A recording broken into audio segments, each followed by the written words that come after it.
The Dallas Cowboys, starting on Sunday, will play two football games in a span of 5 days. But the one that is in our minds right now is the matchup against the Minnesota Vikings, who are 8-1. They are fresh off a victory versus the Buffalo Bills, for many the best team in the NFL. So let's talk about it, because tonight we will break down the game against the Vikings. We will talk about the key matchups, some X factors, the uniqueness of the Vikings offense according to head coach Mike McCarthy, and then we will get into the betting the Cowboys segment. We will make a pick on the game, so I'm excited about this. We are 8-1 this season in Cowboys bets, by the way, 8-1 after 9 games. I hope that we get that ninth victory in betting the Cowboys. Last weekend, it was the over of total points by the Cowboys, 23.5. We got there. Unfortunately, the result didn't favor the Dallas Cowboys, but at least we took a win in the betting world. But without any further ado, do me a favor and hit the like button, share the stream. I missed you last night, so I'm excited about being back with you tonight to talk about the Cowboys and the Vikings and everything in between. Do me a favor, hit the thumbs up. Let me shout out some people here in the YouTube chat and the Facebook chat. We've got, oh my God. So Toxic has gone from Toxic Tom to Extra Toxic to now Hostile Toxic. There you go. Shout out to Hostile. Bruce got the use as well here in the YouTube chat. We've got Jack the Cactus. There's people over at Facebook. Shout out to you. Thank you for tuning into the show this Thursday night and allowing me to join you on this final night of primetime, because as you guys know, this show goes live every Sunday through Thursday night. So I will see you after this show. Of course, I will see you then on Sunday night, hopefully to talk a Cowboys win. But before we get there, we need to talk about this game. So let's get it started. Here we go. 1, 2, and 3.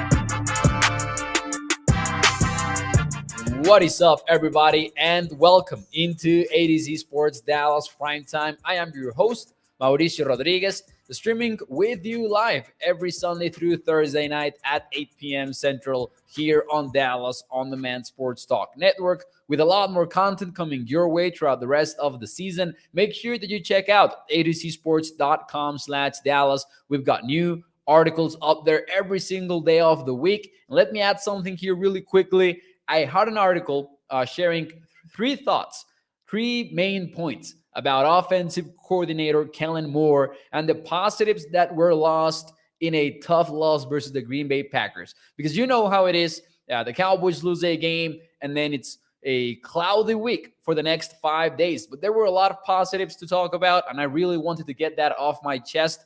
And it's a little bit of an in-depth dive into that. In case you want to check it out, make sure you do over at adcsports.com. And as always, remember that Primetime is brought to you by our friends over at freemanmazda.net. We will talk more about them and the ride of the week in a few moments here on the show. Before we do any of that, answer me a question, though, in the Facebook chat and the YouTube chat.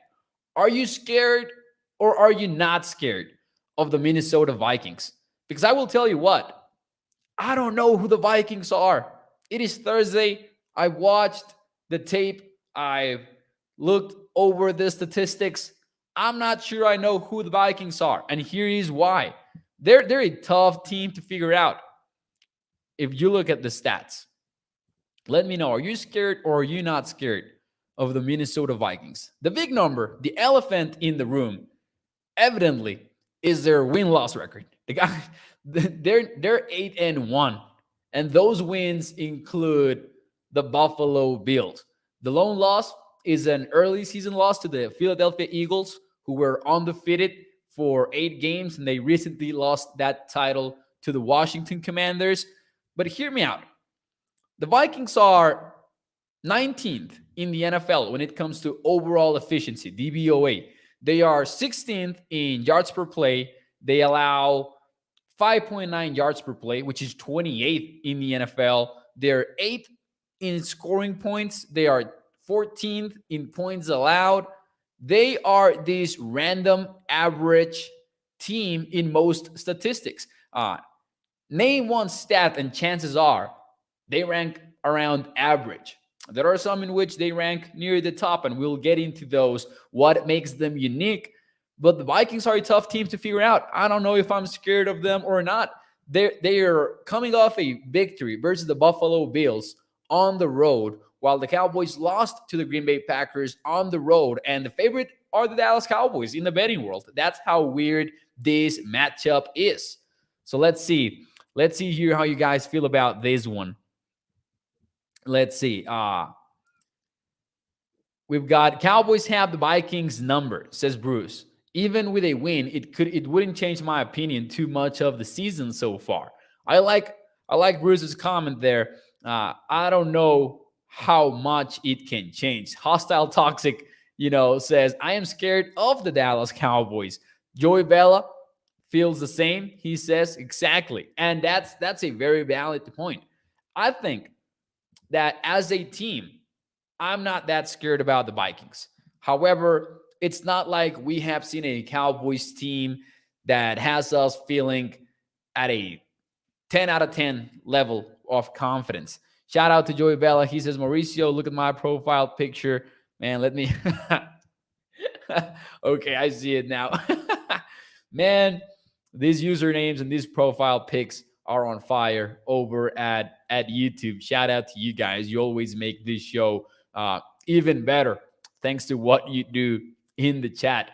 Tracy Smith says the Dallas Cowboys need to stick to the run and do not let Prescott throw the ball 49 times, something that has been a big talking point over the last few days since he had a very high volume passing game last weekend versus the Green Bay Packers. Right now, we hope they stick to the run, right? Some of us want to see a more conservative game plan. Although I got to say, I liked some of the play design stuff that the Cowboys showed in the passing game, even in the interceptions. And I know that sounds ironic, but hey, I don't know. I did like some of that stuff. Even on the first interception, I think that after week one of the things that we yelled to the air was scheme CeeDee Lamb open. How can Kellen Moore not scheme CeeDee Lamb open like Sean McVay does with his guys, or Kyle Shanahan does with his guys? And there are the Cowboys running a concept that does that from the 11-yard line in the high red zone of the Green Bay Packers, and then the execution fails, and it turns out it is a pick. So, some positives, some negatives. Definitely, it sucks that it didn't pay off for the Cowboys, even though that's more or less schematically what we wanted from Dallas. But hey, anyways, I am a little bit scared of the Vikings, but not that. I wouldn't go with scared. I would say I'm closer to not being scared, but I agree with everybody saying that the Cowboys are the ones that are scary. However, let's get into what is the scary part of this game, because there is something to be worried about. And the Cowboys are coming off back-to-back games in which the opponent, by the way, an NFC North opponent, has run on them and run confidently at them. Both the Detroit Lions did it, the Chicago Bears did it, the Green Bay Packers did it, and now is the turn of the Minnesota Vikings. And that is the one strength. That is their true one strength on offense. If you look at the numbers for their unit led by Kevin O'Connell, their head coach, they're 19th in overall DVOA when it comes to the offensive side of the ball, 19th in the passing game, even though they have Kirk Cousins, even though they have Justin Jefferson, but they're top 10 when it comes to pounding the rock. And a big part of that is Dalvin Cook. Now, listen, Dalvin Cook will break tackles. That's what he does. He is among the league leaders in attempts per broken tackles. He's number 9 in the NFL in yards after contact. And what the Cowboys need to be very wary about is the fact that it's not that the Vikings are an outside zone team or that they are an inside zone team. Sure, Kevin O'Connell comes from that outside zone coaching family. You know that he will challenge the edges, which is where the Cowboys have struggled specifically.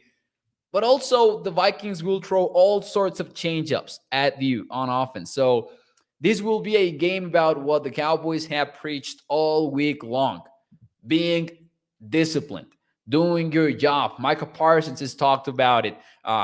Holding your gap integrity. If I've got the big gap, then that's my responsibility. I'm not trying to make an extra play. And that is important. I thought that it was cool to hear Micah Parsons talking about it, because I've talked about this story before. Last year in that preseason game, I think it was a Hall of Fame game actually versus the Pittsburgh Steelers, when Micah was a rookie. And they had this sort of mic'd up moment in which Van Der Esch is telling Micah, hey, don't try to make every play. And people took it the wrong way when that clip was released. At least some people did. And they were like, hey, come on. That's the mentality that Micah needs to have. But what Van Der Esch was trying to communicate in that moment was, stay sound. Let's play sound defense. Let's take care of our job individually, and let's not allow big plays.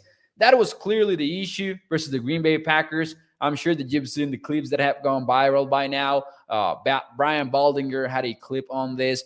The Cowboys have not shown gap integrity over the last couple of weeks, not a lot of it, at least. And you have some broken plays in which the Cowboys are leaving 2-3 gaps pretty much unattended, inviting the running backs to run exactly through them, not even on the edges, right? So that's something that the Cowboys need to take care of for this game. It won't be easy, and the Cowboys know that it won't be easy. Mike McCarthy talked about it this week. He said that they know that the Vikings will be running outside zone as soon as they get off the bus. The problem is the Vikings also run a lot of play action, and the Cowboys cannot be caught, off guard against those changeups. There's no team in the NFL that has more play action attempts than the Vikings, I believe. And when it comes to percentages, they're the fifth. They have the fifth most play action, I think, in the NFL. Talk is cheap in Dallas. This hostile toxic. Yep. The Vikings are pretty damn nice, though. Let's be real, says David. And yeah, they are. And here is why. And I wanted to get into this, David. That is the perfect transition. Thank you for that. Although they might not be as scary as their record indicates, and although you can flip to those stats and don't find a lot of, stats in which the Vikings are top 5 in the league, there are some. And I will give you some examples. As I said, they're one of the most dangerous rushing attacks in the NFL because all of the changeups that they will throw your way. Dalvin Cook can break tackles. They will run a lot of play action, and you know that is always dangerous, especially when you play an aggressive style of football like the Cowboys do. But also, they do get to the red zone pretty much every time. They are the second team in the NFL with most red zone trips per game. They're decent when it comes to red zone offense. They score in 60% of their red zone trips. That is 10th best in the NFL. They've put themselves in the right opportunities consistently. They have been lucky. They're the second team with the biggest turnover differential margin. That has helped them a lot. For example, versus the Buffalo Bills, the Bills turned the ball over 4 times on that one. And that includes at what should have been the end of the game when Josh Allen tried to run a quarterback sneak, fumbled the ball, and then the Vikings scored on that same play and put themselves in a position to take it into overtime. That's how lucky they have been at times. And they've been up and down. At one point in that game, the Vikings trailed by 14, and yet they beat the Buffalo Bills. That's the Josh Allen-led Buffalo Bills, by the way. It's a crazy team, and one of the reasons why I think they have been able to be as crazy was described by Mike McCarthy this very Thursday when he talked about the Big Five. Like in the NBA, teams have their Big Three. Sometimes in the NFL, that also happens. The Vikings have a Big Five, though. Let's hear what Mike McCarthy had to say on this very topic. Yeah, I mean, it's this thing. This offense is extremely balanced. Thielen's obviously been there forever. Just such high respect for him because you talk about doing all the little things, and Jefferson is, premier as far as the top receivers in the game. So, and TJ's obviously a really good addition for him too. So, I mean, when I look at offensive personnel, I always look at the perimeter players and how many do they have that really make you nervous or you got to focus on. And most teams have three or four, some have five. So, and if you look at them, I mean, they got the runner, they got the tight end, they got two receivers, and they got the quarterback. So, I mean, this is a full focus week on how they want to get. I really like that quote by Mike McCarthy, talking about, how many players concern you in the perimeter. Now, McCarthy says Thielen, Jefferson, TJ Hawkinson, who will be playing the Cowboys for the second time this season after he was traded away from the Detroit Lions, had 48 receiving yards versus the Cowboys when the Lions played Dallas at AT&T Stadium. And of course, then there's Dalvin Cook and there's Kirk Cousins. The thing about Kirk Cousins is he's probably better than what the national media gives him credit for. Sometimes he's one of those quarterbacks that is in the middle of all of the memes that you can think of, but he is a decent quarterback in the NFL. He will never crack into that top 5 conversation or anything like that, but he gets the job done. He is the ultimate system guy. He will throw the check down when it is time to throw the check down, and maybe he will not do more than that. But it is a guy that you need to be wary of, and I agree with that, as Mike McCarthy says it. And I think that's what makes the Vikings sort of special. I think that they've got some dudes. They've got Justin Jefferson, who is one of the best receivers in the league.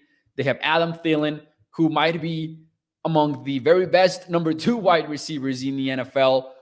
And then they added a tight end, TJ Hawkinson. We know that the Vikings already had tight ends and that they were essentially replacing their guys from injury, but also Hawkinson is definitely an upgrade over pretty much whatever you have going on at tight end. TJ Hawkinson is among the league's best.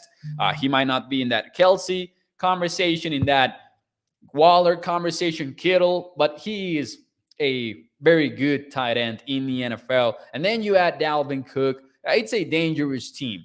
They do allow a lot of QB pressures, especially on the right side. The right guard specifically is a weak point that the Cowboys could exploit in the pass rush.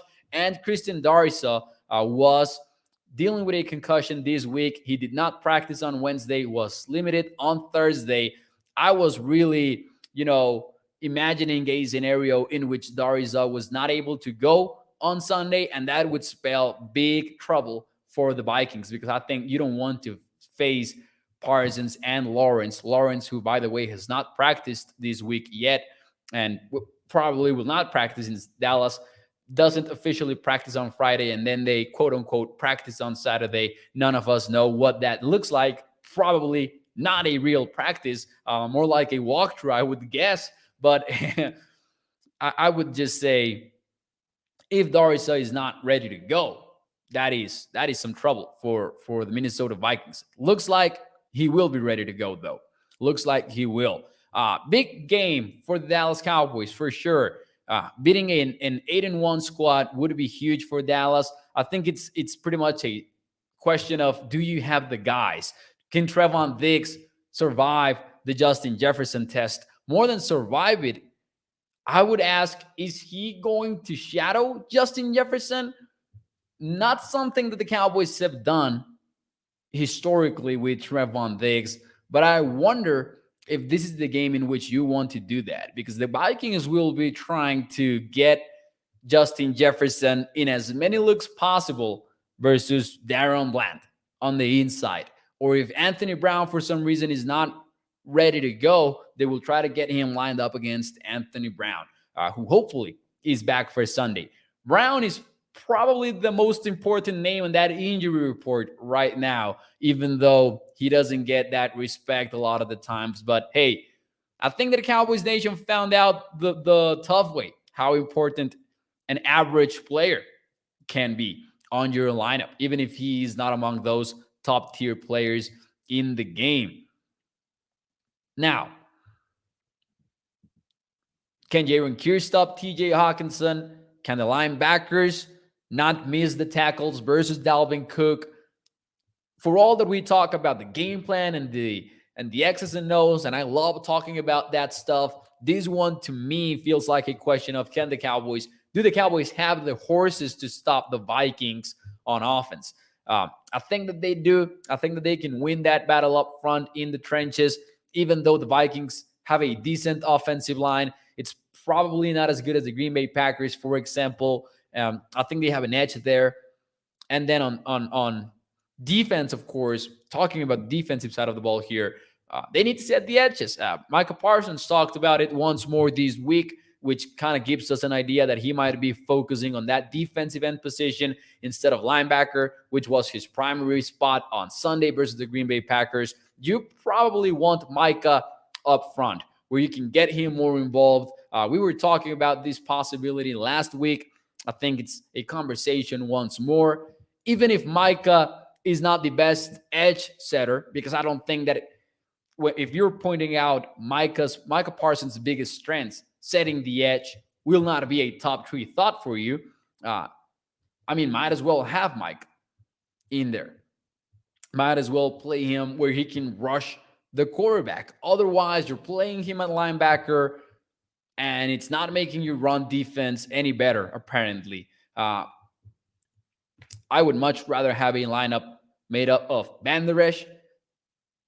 Then you can get Anthony Barr in there, potentially Damon Clark. And I do believe that maybe Damon Clark is not as ready as Cowboys Nation wants him to be, just based on the fact that he is a 5th-round rookie. And yeah, he's a 5th-round rookie because of the injury, but he was not around for training camp. He was not around for the preseason. And all of that matters, I think. So that's why maybe the Cowboys were a little bit hesitant to throw him into the Packers game as much as they did versus the Chicago Bears.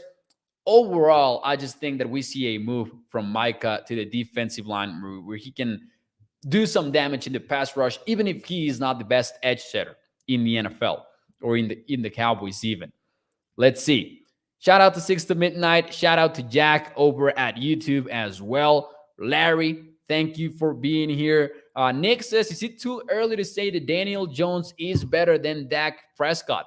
I personally would not make that statement. I would not say that Daniel Jones is better than Dak. I'm still very high on Dak Prescott.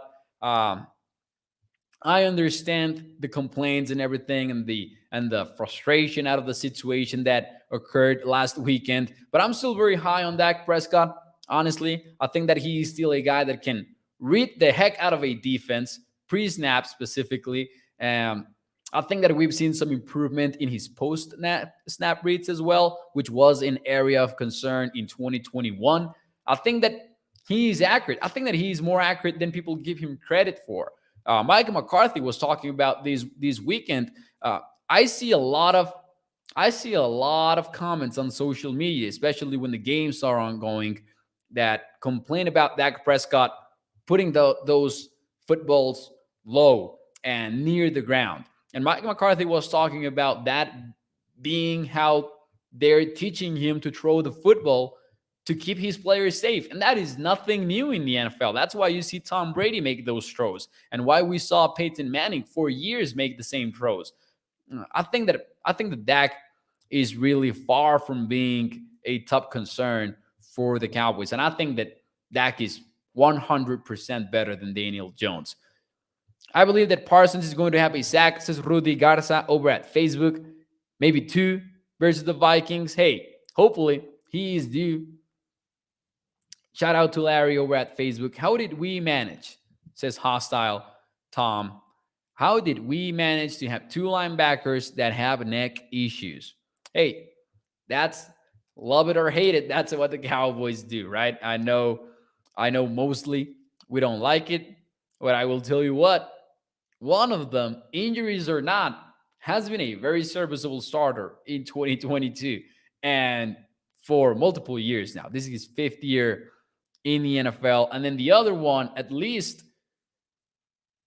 showed up in the one game. We need to figure out who Damon Clark is. I'm not ready to make any statement on Clark yet. But hey, Banderesh, he didn't turn out to be the guy that we thought he could be in 2018, but he has been essentially a starter for your defense for 5 years, even though, the injuries are what really have put a stain on Van Der Esch's career, I guess. But at least stayed healthy in 2021. So far, has stayed healthy in 2022. I hate that we are maybe jinxing him. I hope not. That would suck even more. But anyways, ladies and gentlemen, let's move on a little bit here and let's get into the betting the Cowboys segment. What is the one bet to make between the Cowboys and the Minnesota Vikings? It's a tough one. The Cowboys are 1.5 favorites over the Vikings. The total is at 47.5. I think that would be my question. Are you expecting a high scoring game or a low scoring game between the Cowboys and the Vikings? The Vikings allow a lot of QB pressures. Once more, they do have some dudes on that offense, skilled position players. Scored 33 versus the Buffalo Bills. Their offense is explosive sometimes, even if not the most consistent. Who are you taking on this game? Let's talk about it. Let's talk. Do you expect a high scoring game? Vikings 24, Cowboys 21, says 6 to midnight. Hostile Toxic Tom says take the Vikings and the points 100%. And Bruce says there's one sure thing, there will be rushing. And that's a good point, man, because even though these teams kind of scream low, high scoring, they kind of, you know, they might take some time off the clock.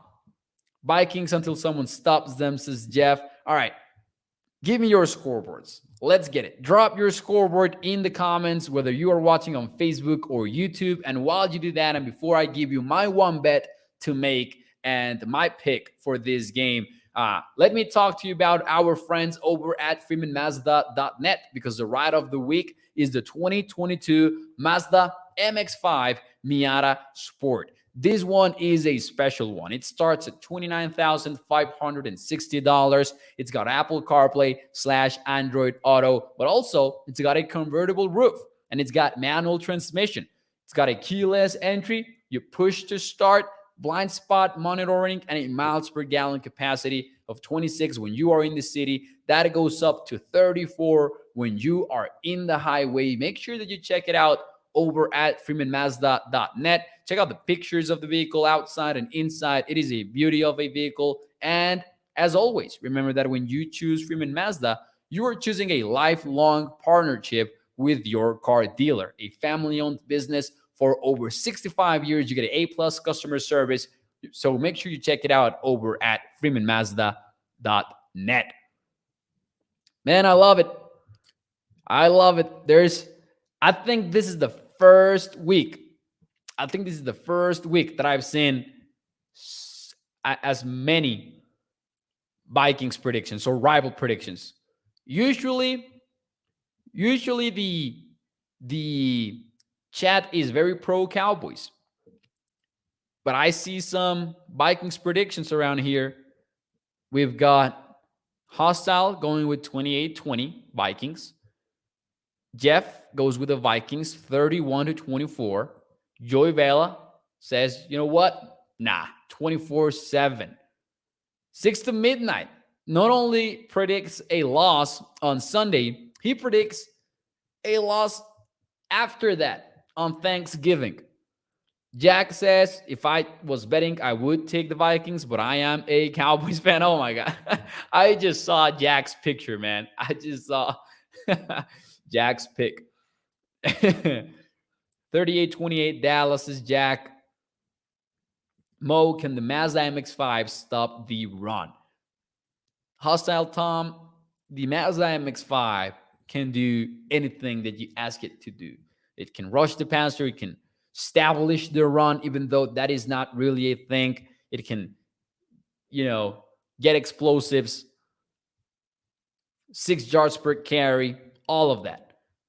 All right, ladies and gentlemen, here is my one bet to make, and I struggled with this one. We are 8-1 in Cowboys bets this season. And I had to sit down and I had to go through a similar process that I went through when picking the Cowboys Rams game.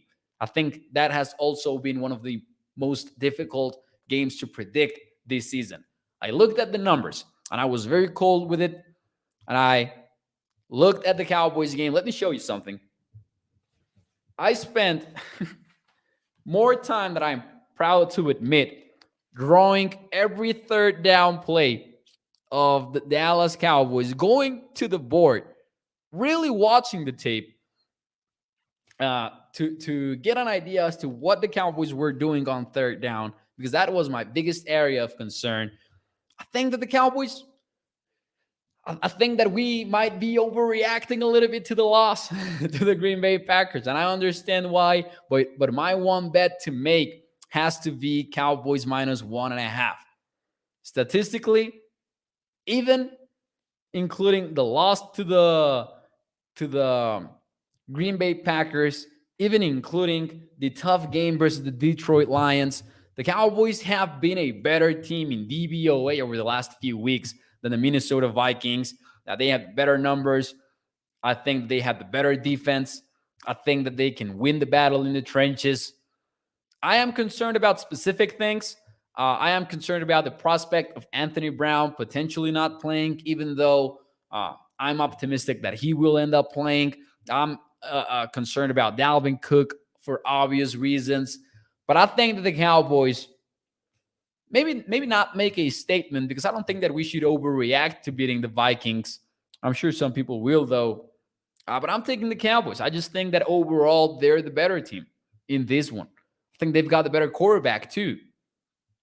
So giving the Cowboys minus 1.5. And as always, one more prediction. I've got the Cowboys winning 30-23. So I expect a high-scoring game, 2 passing touchdowns for Dak Prescott. I do think Justin Jefferson will deal some damage. Write me down for 97 yards for Justin Jefferson, 30-23. The keys to the game, man, sounds fundamental, but it is true. Don't allow the explosive runs. And maybe, you know what, allow some of them. But I think that although the running game has been the conversation all week long, the Cowboys more or less gave the game away in those big passes from Aaron Rodgers, targeting Christian Watson and all of that. Can Kirk Cousins do the same with his receivers against Anthony Brown, hopefully, and Trevon Diggs? I don't know. I don't know if they will. Give it the Cowboys to win this game. As always, you guys know that I do try to remain objective here. I have not picked a lot of games against the Cowboys this season. I picked against the Cowboys in week 1. I picked against them for the Bengals game as well. Dallas has been good, though, this season. That's the reason why they're 6-3, even without Dak Prescott for many of those games. So, yeah, give me the Cowboys. Nick says, I'm missing something. Do you guys think that Dak is good? I think that he sucks, says Nick. I think that he's very good. Hostile says, Mo, that's a better playbook than Kellen Moore. His playbook is a Paw Patrol coloring book. Oh, no. Sorry if I didn't, explain myself. This is Kellen Moore's third down offense for the Packers game. What I have here in my notepad. These are Kellen Moore's play. Hostile, come on, man. Okay. Little bit of a parenthesis here to the football talk. Toxic says that Shohei Ohtani was robbed of the American League MVP. I won't spend a lot of time in this. I will just say Shohei Ohtani has a pitching war and a batting war, wins above replacement. Put together, he doesn't get to the same number than Aaron Judge just batting. Aaron Judge deserved to be the MVP. There is not one single question about it. And I think that I don't know if the voting is already out, like the exact number of votes, because I'm not going to lie, I fell asleep earlier today. But I don't think it's going to be close in the voting. Hostile says, I know what I said. Nah, come on, man. Was not even close. All right, ladies and gentlemen, that will be it for me tonight. Just a quick recap. Stay disciplined. Don't allow those big plays. Uh, I don't think that it will look as rough as it did versus the Green Bay Packers, specifically on the run fits. I don't know what happened on that game, but at times they were just vacating 2 to 3 gaps up front. I don't think that happens again. I think that this Cowboys defense bounces back. Would you believe me if I tell you that they're still 11th in rushing defense per Football Outsiders DVOA? And although maybe it doesn't make a lot of sense when you consider that they allow a lot of yards per carry and they allow explosive plays, maybe it has to do with that, with explosive plays. Maybe if you look at success rate, you will find that the Cowboys are better off than many of us would expect. I wouldn't be surprised at that at all. I think that the Cowboys do a good job and they get the win on Sunday. Hopefully, when we find each other once more at 8 p.m. Central on Sunday, we are ready to discuss a win for the Cowboys. Big week ahead. 5 days, 2 Cowboys games. Thanksgiving, Cowboys, Giants. It will be fun. Tough test for Dallas. Dalvin Cook and Saquon Barkley. Isn't that poetic? I know that I said that I am ending the show, but here's one more thought for you. Isn't it poetic that you've got all of the conversation over the last couple of weeks has been, can you stop the run defense? Can you figure it out? And then you get Dalvin Cook and Saquon Barkley in back-to-back weeks, and then Jonathan Taylor after that. Sure, the Colts kind of suck right now, but that is a killer's row of running backs that the Cowboys are about to face. I'm ready for it. Let's see what happens, right? If we lose, we riot, says Hostile Toxic Tom. Hey, that's okay. Jack says, thanks, Mo. Flames, Joey Bella says, flames for Mauricio. Thank you. Thank you, Joey. Thank you, Jack. And thank you, everyone. Gregory says, did you talk about us exploiting the absence of Christian Darrisaw? I did. However, he was limited on Thursday. So I'm not exactly sure that he is out of this one. Just a quick comment, though. He did not practice on Wednesday. So there is that. Man, Christian Darrisaw not being around for the Vikings would be huge for Dallas defense up front. Anyways, ladies and gentlemen, I will see you tomorrow on Sunday night, Make sure that you check out Skywalker still tomorrow morning. And of course, Jesse Holly and Sky on game day. Make sure you check that out.